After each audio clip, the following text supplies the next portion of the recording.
Hello everyone. In today's video, I am going to discuss on the topic social action theory by max weber. आज हम max weber से जुड़ी हुई सबसे important theory जो है सोशल एक्शन थियरी, उसके बारे में इस वीडियो में डिस्कस करेंगे। तो मैक्स वेबर के बारे में थोड़ा सा जान लेते हैं। मैक्स वेबर एक जर्मन थिंकर थे और वो 1964 में पैदा हुए थे। 1920 में उनकी डेथ हो गई थी। वो one of the founding fathers में से एक हैं, जैसे कि कार्ल मार्क्स हो गए, इमेल डर्कहाइम, ऑगस्ट कोंट। उन्हीं में से मैक्स वेबर एक हैं जिनका कंट्रीब्यूशन सोशियोलॉजी में बहुत ज़्यादा है। तो उनके अप्रोच और उनकी मेथोडोलॉजीज़ इन बाकी थिंकर्स में से थोड़ी सी हटके थी। और जैसे कि उनके मेथोडोलॉजीज़ इंटरप्रिटेटिविज़म, वर्स्टेहेन उनकी बहुत ही ज़्यादा इम्पॉर्टेंट मेथोडोलॉजी है, जिसमें वो बोलते हैं कि हम अगर सोसाइटी को जानना चाहते हैं तो सिर्फ सोसाइटी के बारे में जानना ज़रूरी नहीं है, इंडिविजुअल के बारे में भी जानना ज़रूरी है। ऑब्जेक्टिविटी पे उन्होंने ज़्यादा फोकस नहीं दिया था, उन्होंने बोला था सब्जेक्टिव इंटरप्रिटेशन भी ज़रूरी है। वर्स्टेहेन का मतलब होता है टू अंडरस्टैंड, टू इंटरप्रीट। कोई भी चीज़ के बारे में जानने के लिए हमको जनरलाइजेशन से ज़्यादा उस चीज़ के बारे में डीप अंडरस्टैंडिंग होनी चाहिए। और भी उनके मेथोडोलॉजीज़ हैं, जैसे कि आइडियल टाइप्स मतलब कि अगर हम किसी भी चीज़ के बारे में अगर हमको जानना है तो सबसे पहले उस चीज़ के बारे में हमको एक आइडियल टाइप बनाना पड़ेगा। मतलब कि कोई मेजरिंग रॉड, जैसे कि कोई टीचर हो गया, एक अच्छे टीचर को कैसे होना चाहिए, तो सबसे पहले हम उसकी आइडियल टाइप्स बनाएंगे। मतलब कि वो वेल ड्रेस्ड होना चाहिए, एजुकेटेड होना चाहिए, बहुत सारी डिग्रीज़ होनी चाहिए, पढ़ाने का तरीका उसका अच्छा होना चाहिए। फिर रियल लाइफ में एक टीचर के साथ हम कंपेयर करेंगे कि एक टीचर सच में एक टीचर रियलिटी में एक टीचर के पास ये गुण है या नहीं है। और ऐसा ज़रूरी नहीं है कि उसके पास ये सारे गुण हों। मे बी वो वेल ड्रेस्ड ना हो लेकिन उसके क्वालिफिकेशन ज़्यादा हो, वो अच्छा पढ़ाता हो। कोई कोई टीचर होते हैं ना, क्वालिफिकेशंस हो, सब कुछ हो, लेकिन वो पढ़ा नहीं पाते अच्छे से। ठीक है, तो आइडियल टाइप और रियलिटी दोनों ही अलग है, ये दोनों एक जैसी नहीं हो सकती। हम बस उसको नापने के लिए एक मेजरिंग रॉड जैसे हम आइडियल टाइप बनाते हैं, फिर रियलिटी के साथ कंपेयर करते हैं। तो इनकी एक इंपॉर्टेंट मेथोडोलॉजी है। और उन्होंने कॉजल प्लूरैलिटी के बारे में बोला था, जैसे कि वो कोई भी चीज़ होने के एक कॉज को हम बोलते हैं ना, यही ही कॉज है कोई भी चीज़ होने का, वो इससे नकारते हैं। वो बोलते हैं वन ऑफ द कॉज हो सकता है, एक कॉज हो सकता है कोई भी चीज़ होने का, लेकिन वो अकेला ही कॉज नहीं है, और भी बहुत सारे कॉजेज़ हो सकते हैं। इसके बारे में हम आगे की वीडियोज़ में देखेंगे। और उन्होंने कंपैरेटिव एनालिसिस किया था। उन्होंने Protestant ethic and spirit of capitalism, मतलब प्रोटेस्टेंटिज्म एक धर्म है और कैपिटलिज्म के साथ उसका क्या कनेक्शन है, उसके बारे में उन्होंने कंपैरेटिव एनालिसिस करके हमको थियरी दी है। तो ये सब के बारे में हम आगे की वीडियोज़ में देखेंगे। तो अब हम देख लेते हैं उनके इंपॉर्टेंट वर्क्स क्या क्या है। सबसे इम्पॉर्टेंट है उनका सोशल एक्शन थियरी और आइडियल टाइप, जैसे कि मैंने अभी आपको बताया, और authority, bureaucracy, rationality, Protestant ethic and spirit of capitalism और आयरन केज। ये उनके कुछ इंपॉर्टेंट वर्क्स हैं जो आपके लिए जानना ज़रूरी है। तो अब हम आते हैं सोशल एक्शन थियरी में। सोशल एक्शन क्या होता है? हम अगर कोई भी एक्शन कर रहे हैं, जैसे कि मान लीजिए डांस कर रहे हैं, हम खा रहे हैं, गाना गा रहे हैं, किसी से बात कर रहे हैं, जैसे कि मैं अभी आपको कुछ पढ़ा रही हूँ, आप पढ़ रहे हैं, क्या ये सोशल एक्शन है? तो मैक्स वेबर क्या बोलते हैं, ये एक्शन तो है लेकिन सोशल एक्शन क्या होगा? तो हम देखते हैं सोशल एक्शन क्या है। तो मेथोडोलॉजी ऑफ सोशल साइंसेस, ये उनकी बुक है, इसी में उन्होंने कॉन्सेप्ट दिया था। सोशल एक्शन के लिए दो चीज़ें ज़रूरी है। क्या बोलता है? Social action means which not only has a meaning but is directed eight other actors and causes action. मतलब क्या होता है? सबसे पहली चीज़ इसमें इंपॉर्टेंट दो चीज़ें हैं, जैसे कि एक है मीनिंग एंड टूवर्ड्स अदर्स। ठीक है, डायरेक्टेड एट अदर यानी कि टूवर्ड्स अदर्स। मतलब अगर हम कोई भी एक्शन कर रहे हैं उसमें अगर एक पर्टिकुलर मीनिंग जुड़ा हुआ है, एक मीनिंग अटैच है और वो किसी और के लिए ओरिएंटेड है, उसको हम सोशल एक्शन बोलेंगे। अभी मान लीजिए मैं रोड पे जा रही हूँ और होता है ना, पत्थर पड़े होते हैं, हम लोग उसको लात मारते हुए लेके जाते रहते हैं, ऐसे स्कूल टाइम में बहुत करते थे। क्या ये सोशल एक्शन है? नहीं। मैक्स वेबर बोलते हैं ये सोशल एक्शन नहीं है, क्योंकि इसमें हाँ मीनिंग शायद जुड़ा है कि मुझे मज़ा आ रहा है, मुझे ऐसे खेलने में मज़ा आता है, लेकिन वो टूवर्ड्स अदर्स तो नहीं है ना, वो किसी के लिए तो नहीं है ना, किसी को टूवर्ड करके तो नहीं है। इस वजह से ये सोशल एक्शन नहीं है। लेकिन जो मैं अभी आपको पढ़ा रही हूँ, है ना, मैं आपको पढ़ा रही हूँ, ये किसके लिए पढ़ा रही हूँ? आप लोगों के लिए, ताकि आपको समझ आए। तो आप यहाँ पे फिजिकली प्रेजेंट नहीं है लेकिन मेंटली प्रेजेंट है ना। और मैं कुछ मीनिंग जुड़ा है इसमें कि मुझे पढ़ाना अच्छा लगता है या आप लोगों को समझाने के लिए पढ़ा रही हूँ, तो ये एक सोशल एक्शन है। अब समझ आया? तो सोशल एक्शन का मतलब ये होता है, अगर हम कोई भी एक्शन करें जिसमें मीनिंग जुड़ा हो और किसी और के लिए हो और वो एक्शन का रिएक्शन हो।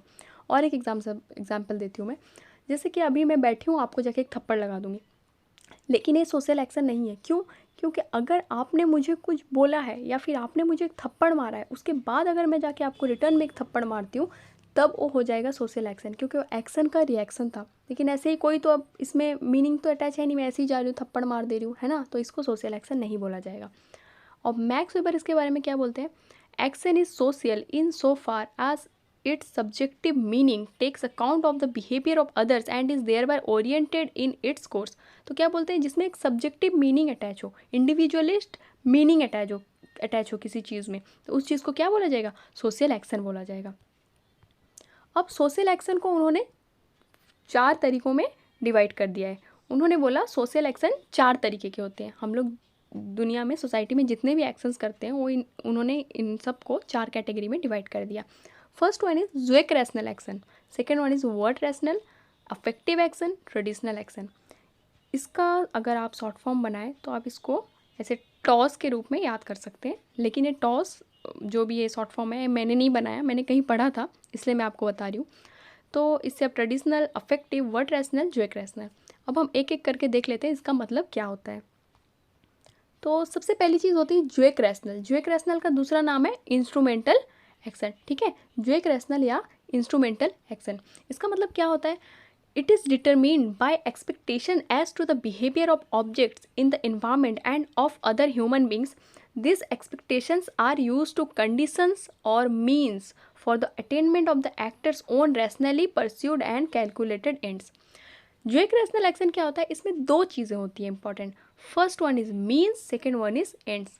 मतलब आपका एंड क्या होने वाला है और आपके मीन्स यानी कि तरीका, ठीक है, एंड यानी कि रिजल्ट, आपका रिजल्ट क्या होगा और आपके कौन से तरीके से आपका जो गोल है, गोल और आपका गोल को पाने का जो भी मीन्स, तरीका, वो दोनों पहले से क्या होते हैं? प्री डिसाइडेड होते हैं और फुल्ली कैलकुलेटेड होते हैं। हमको मालूम होता है हम अगर कोई भी एक्शन कर रहे हैं तो इसका नतीजा क्या होने वाला है और हम किस तरीके से कर रहे हैं, रैशनली कर रहे हैं, उस चीज़ को बोला जाएगा ज़्वेक रैशनल। लेट्स से अगर हम कोई भी कम्पिटिटिव एग्ज़ाम्स, जैसे कि अभी आप जेआरएफ की तैयारी कर रहे हैं या फिर आप किसी पीएचडी के लिए तैयारी कर रहे हैं या फिर किसी भी कॉलेज में आपको असिस्टेंट प्रोफेसर के लिए आप तैयारी कर रहे हैं, तो हमारे पास एक पर्टिकुलर गोल है और उसको पाने का तरीका यानी कि मीन्स हमारे पास क्या क्या है। जैसे कि आप बैठ के वीडियोस देख रहे हैं, कोई बुक्स पढ़ रहे हैं, कोई जाके कहीं और चैनल पे वीडियो देख रहा है, आप किसी से मतलब ट्यूशन हो रहे हैं, तो ऐसे हम उस चीज़ का एक मीन्स जो भी है हमारा तरीका वो भी हम फॉलो करें, प्लस हमको मालूम है ये सब करने के बाद हमारा एंड रिज़ल्ट क्या होने वाला है। ठीक है, एंड रिज़ल्ट ये होने वाला है कि हमको इसके बाद एडमिशन मिल जाएगी, जॉब मिल जाएगी, हमारे एग्ज़ाम्स क्रैक हो जाएंगे, उसके बाद हमको प्रेस्टिजियस जॉब मिलेगी जो कि सोसाइटी के द्वारा क्या है वो पहले से डिसाइडेड है कि नहीं, ये पर्टिकुलर पढ़ाई करने के बाद या ये पर्टिकुलर जॉब के बाद हमारी लाइफ बहुत अच्छी हो जाएगी, करियर बन जाएगा। तो हमको इसका एंड मालूम है और एंड क्या है? कैलकुलेटेड है। ठीक है, तो इस चीज़ को बोला जाएगा ज़्वेक रैशनल या इंस्ट्रूमेंटल एक्शन। ठीक है, दूसरा क्या होता है? वर्ड रैशनल या वैल्यू रैशनल एक्शन। इसका मतलब क्या होता है? It is determined by the conclusions believe in the value for its own sake of some ethical, aesthetic, religious और other form of behaviour independently of its prospects of success. इसका मतलब क्या होता है? अगर आप कोई काम कर रहे हैं वहाँ पे आपका एंड ज़रूरी नहीं है, लेकिन किस पे आपका फोकस होना चाहिए? मीन्स पे। मान लीजिए मुझे किसी की हेल्प करनी है, ठीक है, गरीब की हेल्प करनी है मुझे, मेरे पास जितने भी पैसे हैं मैं उस पैसे को मतलब चैरिटी कर दूंगी और उनकी हेल्प कर दूंगी।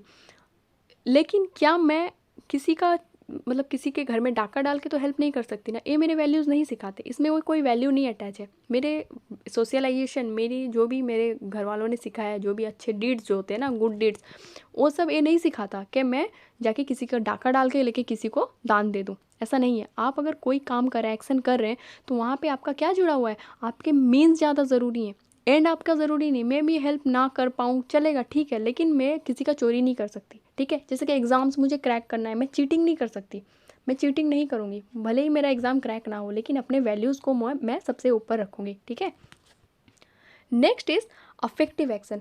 अफेक्टिव एक्शन क्या होता है? Determined by the emotional state of actor. ठीक है, इमोशनल स्टेट्स हमारे क्या क्या होते हैं? जैसे कि एंगर, फ्रस्ट्रेशन, आपका प्यार है ना, लव, हेट्रेड, जो भी हमारे इमोशनल स्टेट है, इससे अफेक्टिव होके इससे इससे डिटरमिन्ड होके जो भी एक्शन हम करते हैं उसको बोला जाता है अफेक्टिव एक्शन। जैसे कि गुस्से में किसी को जाके थप्पड़, मतलब माँ होती है ना, बच्चों को थप्पड़ मार देती है, बच्चा कोई गलती करता है ना, उस चीज़ को बोला जाएगा अफेक्टिव एक्शन। या फिर प्यार से हम किसी के लिए कुछ कर दें, उसको जाके प्यार से हम गले लगा लें, इस चीज़ को क्या बोला जाएगा अफेक्टिव एक्शन, जिसमें हमारा इमोशन जुड़ा होगा। और इस टाइम पे इंसान का जो माइंड होता है ना वो सबसे कम काम करता है, क्योंकि बोलते हैं ना गुस्से में इंसान का दिमाग काम नहीं करता। तो इस टाइम पे हम जो भी एक्शन करते हैं हमारा दिमाग कम काम करता है उस टाइम पे, ठीक है, क्योंकि हम लोग इमोशनल होते हैं उस टाइम पे, अफेक्टिवली वो काम करते हैं। ओके, सो नेक्स्ट है ट्रेडिशनल एक्शन। ट्रेडिशनल एक्शन क्या होता है? Determined by the actors habitual and customary ways of behaving. जब एक इंसान वो मीन्स एंड्स वो सब चीज़ें भूल जाइए, लॉजिक रैशनैलिटी, जब एक इंसान अपने ट्रेडिशन से प्रभावित होकर कोई काम करता है उस चीज़ को बोला जाता है ट्रेडिशनल एक्शन। जैसे कि कोई लेट से हमारा कोई टीचर है, वो हमसे उम्र में छोटा है लेकिन हम जाके उसके पैर छू के नमस्ते करते हैं, क्योंकि ये हमारे ट्रेडिशन सिखाते हैं कि टीचर की इज्जत करनी चाहिए, उनका पैर छूना चाहिए, ब्ला ब्ला। तो लेकिन वो हमसे छोटा है भले ही, लेकिन हम वो नहीं देखते, क्यों? हमारा ट्रेडिशन ने सिखाया कि हमारा टीचर हमसे मतलब दर्जे में बड़ा है, इस वजह से हम एक काम करते हैं, है ना। तो उस चीज़ को बोला जाएगा ट्रेडिशनल एक्शन। तो अब वेबर ये बोलते हैं कि कोई भी एक्शन अगर हम करते हैं, क्या वो सिर्फ अफेक्टिव में आएगा या ट्रेडिशनल में आएगा या रैशनल में आएगा या फिर वैल्यू रैशनल में आएगा? तो बोलते हैं नहीं, ऐसा नहीं है। हमारा कोई भी अगर एक्शन होता है वो मिक्सचर ऑफ ऑल होता है। क्या पता कभी वो ट्रेडिशनल भी हो और साथ में वैल्यू रैशनल भी हो, क्या पता कभी वो अफेक्टिव भी हो और साथ में इंस्ट्रूमेंटल भी हो। तो हमारा कोई भी एक्शन हम इतना ज़्यादा पर्टिकुलर उसको स्पेसिफाइड नहीं कर सकते, वो मिक्सचर ऑफ ऑल भी हो सकता है। जैसे उन्होंने बोला था कॉजल प्लुरैलिटी, है ना, तो हमारा कोई भी एक्शन क्या होता है, मिक्सचर ऑफ ऑल भी हो सकता है। अब हम क्विकली एक बार डिस्कस कर लेते हैं हमने क्या क्या पढ़ा। मैक्स वेबर जो थे वो जर्मन थिंकर थे और उनके मेथोडोलॉजीज थे इंटरप्रिटेटिविज्म और verstehen, ideal types, causal plurality, comparative analysis, ये सब उनकी इंपॉर्टेंट मेथोडोलॉजीज हैं। और उनके इंपॉर्टेंट वर्क्स क्या क्या है? Social action, ideal types, authority, bureaucracy, rationality, Protestant ethic and spirit of capitalism, iron cage. और उसके बाद हमने पढ़ा कि उन्होंने सोशल एक्शन एक बहुत ही इंपॉर्टेंट थियरी है उनकी, उन्होंने एक कॉन्सेप्ट दिया था जो कि methodology of social science book में दिया था। इसका मतलब ये होता है कि कोई भी एक्शन जिसमें कोई मीनिंग जुड़ा हो और वो directed eight other actors, towards other हो, तो उस चीज़ को हम सोशल एक्शन बोलेंगे। और सोशल एक्शन 4 तरीके की होती हैं: zweck rational, affective action, wert rational action, traditional action. और उन्होंने ज्वेक रैशनल कौन से एक्शन को बोला? जिसमें मीन्स और एंड दोनों ही कैलकुलेटेड हो और दोनों ही हमको पता हो। और वैल्यू रैशनल में उन्होंने बोला कि एंड ज़्यादा मैटर नहीं करता, लेकिन हमारा मीन्स, हमारे वैल्यूज़ ज़्यादा मैटर करते हैं, ठीक है। और अफेक्टिव एक्शन क्या है? अफेक्टिव एक्शन जो हमारे इमोशन से जुड़ा हो। और ट्रेडिशनल एक्शन क्या है? जो हमारे कस्टम्स और ट्रेडिशन से जुड़ा हो, जो हमारा ट्रेडिशन हमको सिखाया उस चीज़ को अफेक्टिव एक्शन बोलते हैं, ठीक है। वही हो गया। और फिर एंड में वो बोलते हैं कि कोई भी एक्शन मिक्सचर ऑफ ऑल होता है, ठीक। तो इसके लिए मैंने रिफ़र किया है जॉर्ज रिट्ज़र की बुक और विकिपीडिया से मैंने देखा था। आप रेफरेंस के लिए इसको पढ़ सकते हैं। तो आपको ये वीडियो कैसा लगा? अगर आपको कोई भी डाउट है तो आप कमेंट सेक्शन में ज़रूर पूछ सकते हैं। Thank you.